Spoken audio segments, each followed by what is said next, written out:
नमस्ते दोस्तों, welcome to the ज्ञान इलेक्ट्रिकल। सो फ्रेंड्स, आज की इस वीडियो में हम बात करने वाले कि जो वेरिएबल फ्रीक्वेंसी ड्राइव है उसके अंदर वेक्टर कंट्रोल और स्केलर कंट्रोल जो टेक्निक जो होता है उन दोनों में क्या डिफरेंस है और वो क्या होता है एक्चुअली, उनके बारे में हम आज इस वीडियो में डिस्कस करने वाले हैं। तो ये जो है वेरिएबल फ्रीक्वेंसी ड्राइव है। तो वीएफडी जो है वो क्या है कि इंडक्शन मोटर का स्पीड कंट्रोल करने के लिए हम वीएफडी को लगाते हैं। जहां पे भी हमें रिक्वायरमेंट है कि हमें इंडक्शन मोटर की स्पीड को रेगुलेट करना है, उस जगह पे हम वेरिएबल फ्रीक्वेंसी ड्राइव को लगा दें।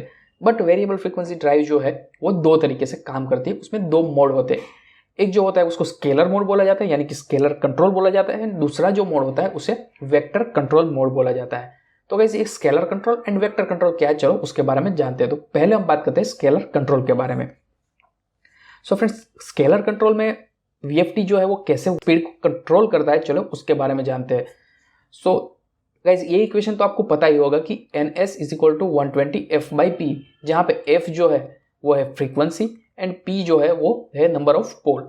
तो गाइज, जैसे ही हम फ्रीक्वेंसी को, जो सप्लाई की फ्रीक्वेंसी है उसे हम डायरेक्टली चेंज करेंगे, उसको राइज करेंगे या फिर डाउन करेंगे, उसको मतलब बढ़ाएंगे घटाएंगे, उस हिसाब से डायरेक्टली जो स्पीड होगी वो इंडक्शन मोटर की चेंज होगी, वो हमें पता है।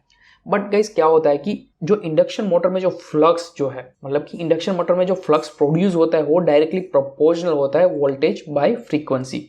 यानी कि अगर आप फ्रीक्वेंसी को राइज करोगे तो फ्लक्स की वैल्यू डाउन होगी, और अगर आप फ्रीक्वेंसी को डाउन करोगे तो फ्लक्स की वैल्यू राइज होगी। यह चीज होने की वजह से गाइस क्या है कि अगर फ्लक्स वेरिएशन होगा, इंडक्शन मोटर का फ्लक्स वेरी होगा, तो वो डायरेक्टली आपके इंडक्शन मोटर के टॉर्क को इंपैक्ट करेगा। यानी कि अगर आपने फ्रीक्वेंसी को राइज किया और फ्लक्स डाउन हुआ तो टॉर्क जो है वो भी डाउन हो जाएगा। यानी कि इंडक्शन मोटर जो रिक्वायर्ड टॉर्क है, जितना देना चाहिए उतना टॉर्क नहीं देगी। बट गाइस, ये चीज हुई जब मैंने फ्रीक्वेंसी राइज की। बट अगर मैं फ्रीक्वेंसी को डाउन करूंगा तो क्या होगा कि फ्लक्स जो है वो राइज होगा। यानी कि फ्लक्स अगर राइज होगा तो मेन प्रॉब्लम ये आएगा गाइस कि इंडक्शन मोटर की जो ये उसके अंदर जो कोर, यानी कि इंडक्शन मोटर में जो मैग्नेटिक फील्ड जनरेट करती है, यानी कि फ्लक्स जो प्रोड्यूस करती है वो कहाँ पे होती है, वो होती है ये मैग्नेटिक कोर में। तो ये जो मैग्नेटिक कोर है वो डिजाइन होती है कांस्टेंट फ्लक्स को कैरी करने के लिए। यानी कि अगर इंडक्शन मोटर पे लोड ज्यादा है या कम है, जितना भी लोड है उसके अंदर जो फ्लक्स कैरी होगा वो ऑलवेज कांस्टेंट रहेगा, वो कभी भी चेंज नहीं होगा। तो अगर आप फ्रीक्वेंसी को डाउन करोगे तो क्या होगा, फ्लक्स जो है वो राइज होगा। अब फ्लक्स राइज होगा तो गाइस क्या होगा कि फ्लक्स अगर राइज होगा तो फिर मैग्नेटिक जो कोर आप ये देख रहे हो वो सेचुरेट हो जाएगी। यानी कि सेचुरेट यानी गाइस क्या है कि वो मैग्नेटिक फील्ड प्रोड्यूस करना ही बंद कर देगी, और मैग्नेटिक फील्ड प्रोड्यूस करना बंद करेगी, दैट मीन्स कि मोटर है वो तुरंत वहां पे स्टॉप हो जाएगी। अब गाइस, ये जो सेचुरेशन है वो दो टाइप के होते हैं, या तो परमानेंट भी हो सकती है या तो फिर टेम्पररी भी हो सकती है। कुछ टाइम के बाद वापस कोर जो है वो हेल्दी हो सकती है, बट अगर परमानेंट हो गई दैट मीन्स कि आपकी मोटर जो है वो स्क्रैप्ड होगी।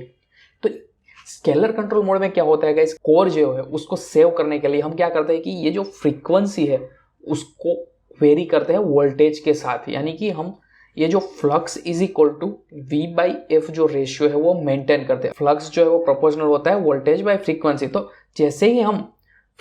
जैसे ही हमें इंडक्शन मोटर की स्पीड को कम करना है तो हम क्या करेंगे कि फ्रीक्वेंसी को तो डाउन करेंगे, साथ ही में वोल्टेज को भी डाउन करेंगे, जिससे क्या होगा कि ये जो फ्लक्स जो है वो रहेगा कांस्टेंट। और वो कांस्टेंट रहेगा तो क्या है कि इंडक्शन मोटर की ये जो मैग्नेटिक कोर है उस पर कोई इफेक्ट नहीं आएगा।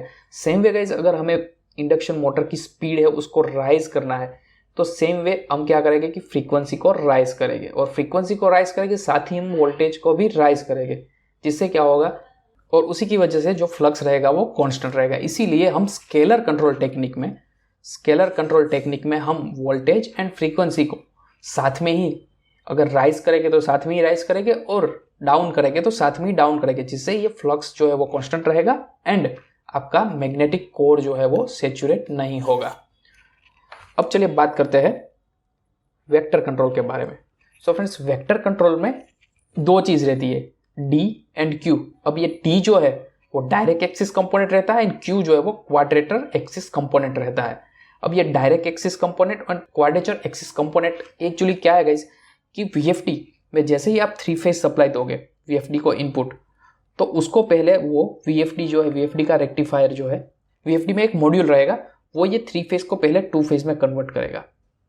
3 फेज को 2 फेज में कन्वर्ट करेगा और फिर उसको direct axis and quadrature axis, इसे 2 कंपोनेंट में डिवाइड करेगा। अब ये डायरेक्ट एक्सिस कंपोनेंट क्या है इसकी, अगर जैसे ही हम VFD जो है डायरेक्ट एक्सिस कंपोनेंट को चेंज करेगा, उसकी वैल्यू में जैसे ही चेंज करेगा तो क्या होगा कि आपका फ्लक्स जो है वो डायरेक्टली प्रोपोर्शनल रहता है डायरेक्ट एक्सिस कंपोनेंट को। तो जैसे ही डायरेक्ट एक्सिस कंपोनेंट में आप वेरिएशन करोगे तो आपका डायरेक्टली फ्लक्स है उसके अंदर वेरिएशन आएगा, और जैसे कि आप क्वाड्रेचर एक्सिस के कंपोनेंट में चेंज करोगे तो आपका जो डायरेक्ट टॉर्क जो है वो चेंज होगा।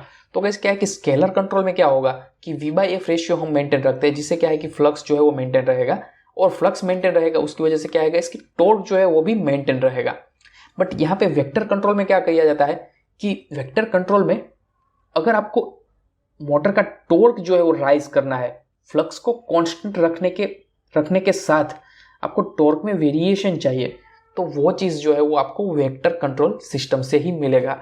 तो गाइस वेक्टर कंट्रोल सिस्टम कुछ इस तरह से काम करता है, जैसे मैंने आगे बताया कि पहले 3 फेज जो आप सप्लाई दे रहे हो वो 3 फेज सप्लाई को पहले वो 2 फेज में कन्वर्ट करेगा, और वो 2 फेज को डायरेक्टली एक जो कंपोनेंट बनेगा 2 फेज है उसका DC करेगा, और उसका DC जो है वो एक डायरेक्ट कंपोनेंट बनेगा और एक क्वाड्रेचर बनेगा। और ये डायरेक्ट और क्वाड्रेचर जो है वो डायरेक्टली जाएगा आपके ये जो है वो SVM, यानी कि ये जो है वो एक आपका IGBT मॉड्यूल है, इन्वर्टर मॉड्यूल है, जो sine with pulse modulation system से चलता है, और वो quadrature axis and direct axis and quadrature axis component है उसको रिक्वायरमेंट के हिसाब से चेंज करके आउटपुट में 3 फेज AC जनरेट करता है। और ये जो 3 फेज AC है जो वो मोटर में जाता है, एंड बाद में क्या है कि जिस हिसाब से आपको टॉर्क चाहिए, जिस हिसाब से आपको फ्लक्स कांस्टेंट रखना है और टॉर्क में वेरिएशन चाहिए, वो आपको ये जो वेक्टर कंट्रोल मेथड है उसमें मिलेगा। तो vector control and scalar control में यही डिफरेंस है कि स्केलर कंट्रोल जो है वो उसमें क्या है कि आप डायरेक्टली स्पीड का कंट्रोल कर पाओगे, बट फ्लक्स जो है उसमें कांस्टेंट रहेगा। और वेक्टर कंट्रोल जो है और स्केलर कंट्रोल में साथ ही में टॉर्क में कोई चेंजेस नहीं होगा, टॉर्क उसमें भी फ्लक्स एंड टॉर्क दोनों कांस्टेंट ही रहेगा।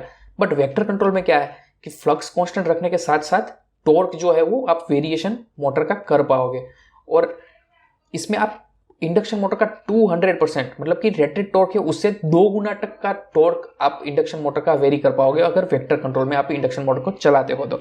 और वेक्टर कंट्रोल को और 2 नाम से जाना जाता है, DTC यानी कि डायरेक्ट टॉर्क कंट्रोल और फील्ड ओरिएंटेड कंट्रोल।